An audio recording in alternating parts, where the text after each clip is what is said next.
come from different homes, different backgrounds, and we have different stories. And in those stories, some of you may have felt that the guardians, the people that were keeping you, they did not treat you well. I understand some of you, maybe you are raised from a place where the guardians, they speak worthless of you. They spoke to you where you felt that there's nothing good that can come out of you. They made you feel useless. They made you feel like nothing good and better can come out of you. And by that reason, most of you have gone to a level that you have carried pain, you have carried unforgiveness, you have carried hate. And the only time that you're able to express the hate and the pain that you went through is by you putting it on somebody.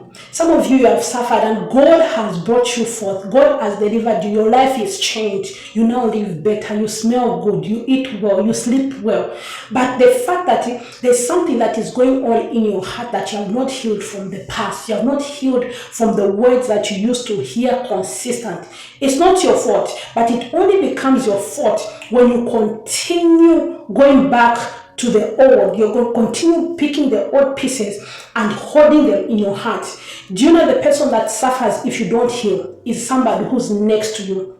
That's why you find that some people, because of their past, they have held that hate, and when they see another person, they're like, no, I suffered, you also have to suffer in order for you to become great. No, if you cannot give, you cannot help somebody until you see them suffer. Even if you're in a capacity that if only I had to do something good, this person's life will change. But you allow that pain that you felt, you are referring your pain that you felt, the people who have planted a negative seed in your heart that you have carried and you allowed it to grow, to offload it on another person who was not there. That's why you find that there's some people, even when they are keeping children in their houses, some, you find they'll start saying or doing things based on what they also experience. The most important thing is you need to heal. You need to heal. And I've also noticed that even when it comes to the area of relationship, there are some people, they end up missing the right person, a good person, just because they were not healed from their past experience. They are not healed from their past relationship. They are not healed from the past things that happened to them, and they will refer everything that they were going through from that person to another person. So you find that you may end up even missing what is right. You find here comes a person who has good intention in your life. They want to see you progress. They want to introduce you to their business. But because in the past you experienced somebody who did not do well to you in the area of business, what happened? You begin to refer that person, and looking at that person who has come to help, that God has put in your life to help you journey and get what happened. I'm not saying that it's not good to reflect on what you went through. It is. But at the end of the day, let the past never be an hindrance of where and what God is doing for you. Use your conscience, use your mind, use wisdom to judge matters, but don't just because the things that you went through, you'd want to put it on somebody else. The things that you do, you have to put it on somebody else. And later you begin to see other people as a problem, but you are a problem because you have failed to heal from your past trauma as a child. You have failed to heal from the past relationship that you were, and you are referring it to another person. You have refused to heal from the past deal, and later it becomes an hindrance to you to see more and acquire more. So you need to heal from the past things that you have done,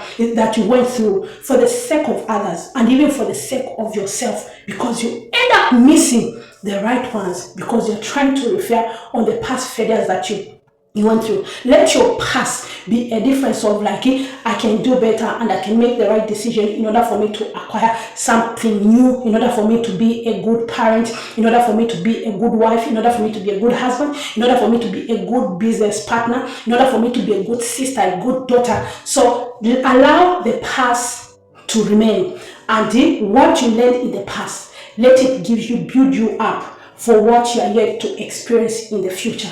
Never allow your past cause you to break, not to heal. And most of the times when you are not healed, a lot of people that suffers around you injure them indirect. You may injure them and feel like you find satisfaction in injuring other people. You find satisfaction and causing other people pain, you find satisfaction because that is how you feel like this is how it's supposed to go. It's not supposed to go like that. So heal. If you're that kind of person who have not healed from your relationship, heal. If you're not the kind of person that have not healed from your past childhood trauma, heal. If you're that kind of person who have not healed from the last business transaction that you guys did with others, heal.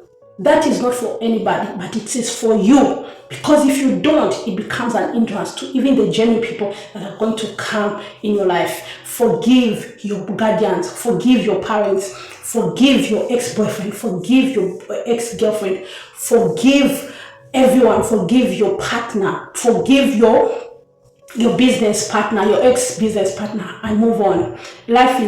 There's so much in life, and don't allow the past to cause you not to see the bright of tomorrow. God bless you.